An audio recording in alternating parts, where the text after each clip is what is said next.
Assalamualaikum warahmatullahi wabarakatuh. Perkenalkan, nama saya Syifa Unansia, absen 33 dari kelas 12 ICA. Di sini saya akan mempresentasikan hasil analisis saya menggunakan metode clustering. Nah, di sini pertama saya menggunakan widget file untuk memasukkan dataset. Di sini saya menggunakan dataset data global mengenai konsumsi kopi dan pola hidup seseorang. Nah, kemudian saya menggunakan widget data tabel untuk melihat isi dari dataset. Ada kolom ID, umur, jenis kelamin, negara, konsumsi kopi per hari, kafein per miligram, lama tidur, kualitas tidur, indeks massa tubuh, detak jantung, stress level, aktivitas fisik, berapa jamnya, gangguan kesehatan, pekerjaan, merokok, dan konsumsi alkohol. Kemudian saya menggunakan widget data info. Ada nama dataset, untuk size-nya ini 10.000 baris dan 16 kolom. Fiturnya 8 kategorikal dan 8 numerik. Missing datanya none, jadi bisa saya lanjutkan. Ini saya menggunakan widget select column. Nah, di sini saya menggunakan fiturnya itu ada 4, itu kafein per miligram, konsumsi kopi per hari, lama tidur, dan detak jantung. Untuk beberapa variabel saya masukkan ke ignore dan juga beberapa saya masukkan ke meta. Yang nantinya kalau mau saya visualisasikan itu saya bisa untuk melihatkan hasilnya. Kemudian untuk pemilihan dari fitur ini tadi itu, kenapa saya memilih 4 ini tadi? Karena saya ingin melihat pola hubungan antara konsumsi kopi dan juga jam tidur, lama tidurnya. Kemudian selanjutnya saya menggunakan widget data sampler. Ini digunakan untuk mengambil sebagian data saja. Karena tadi kan datanya ada 10.000. Nah, karena terlalu banyak, jadi saya hanya menggunakan 1%-nya saja. Berarti itu sekitar 100 datanya saja. Selanjutnya, saya menggunakan dua model unsupervised, yaitu K-means dan juga hierarchical clustering. Nah, di K-means ini, saya mau membuat dua cluster. Nah, untuk cara kerja dari K-means itu, dia akan mencari pusat kelompok atau sentroid. Kemudian dia akan menghitung jarak antar jarak setiap datanya itu ke pusat tersebut, ke sentroid tersebut. Kemudian dia akan mengelompokkan data yang paling dekat ke sentroid yang sama. Kemudian di sini saya menggunakan widget distance juga untuk menyambungkan ke hierarchical.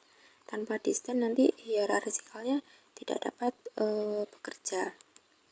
Nah, di distance ini dia itu digunakan untuk menghitung jarak antar data berdasarkan fitur yang telah dipilih tadi. Nah, jaraknya itu saya menggunakan Euclidean. Nah, itu jarak lurus antar dua titik dalam ruang multidimensi. Nah, jaraknya itu nanti dia akan digunakan menjadi dasar bagi algoritma clustering untuk menentukan apakah dua data tersebut termasuk ke dalam kelompok yang sama atau tidak. Nah, di sini selanjutnya itu model hierarchical clustering. Untuk hierarchical clustering ini dia membuat pengelompokan data berdasarkan struktur tingkatannya. Jadi metode ini dimulai dengan menganggap setiap data itu sebagai klasternya sendiri. Kemudian secara bertahap dia akan menggabungkan klaster yang paling mirip sehingga semua data menjadi satu kelompok seperti ini. Karena tadi saya ingin membuat dua klaster, jadi saya hanya memotong sampai sini saja. Jadi 2 klaster seperti ini. Nah, kemudian untuk visualisasinya saya menggunakan scatter plot. Nah, untuk visualisasi dari model Cummins ini dapat dilihat kalau yang biru ini dia adalah klaster pertama, kemudian yang merah itu klaster kedua.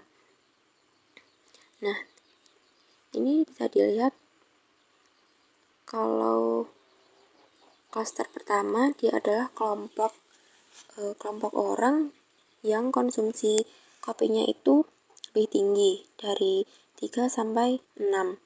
Dan untuk jam tidurnya, lama tidurnya ini dia masih menyebar, jadi tidak beraturan.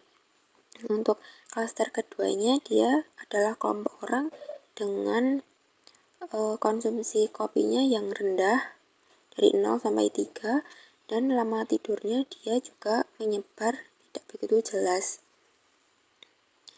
Nah, untuk visualisasinya untuk hierarchical clustering menggunakan scatter plot juga. Ini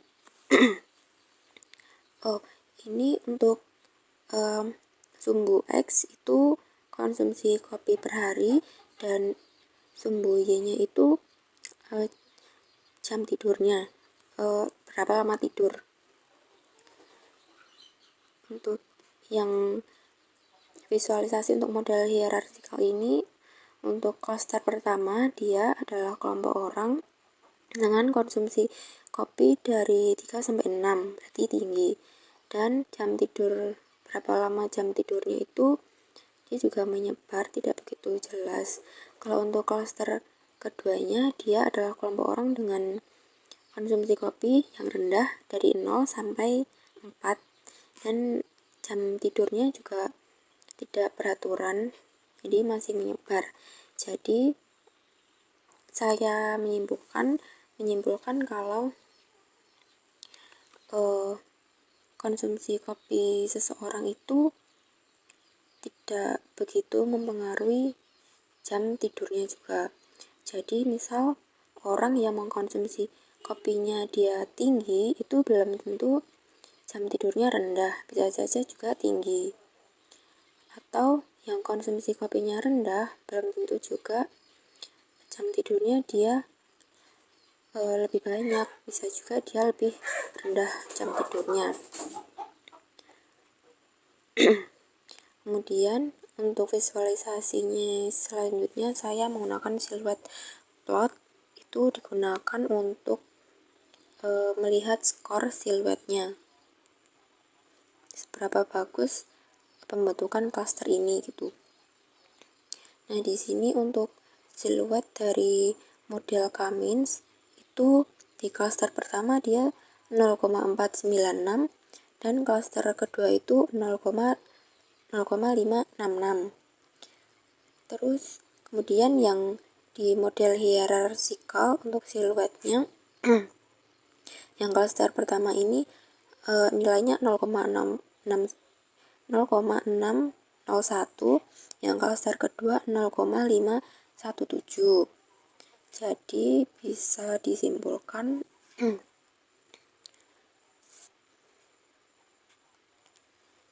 jadi bisa dilihat kalau dari dua model ini yang skornya lebih tinggi itu punya model hierarchical, yaitu 0,6 dan 0,5, sedangkan yang Cummins itu 0,4 dan juga 0,5. Jadi model yang pembentukan klasternya itu lebih baik itu model hierarchical. Dia skornya lebih mendekati 1.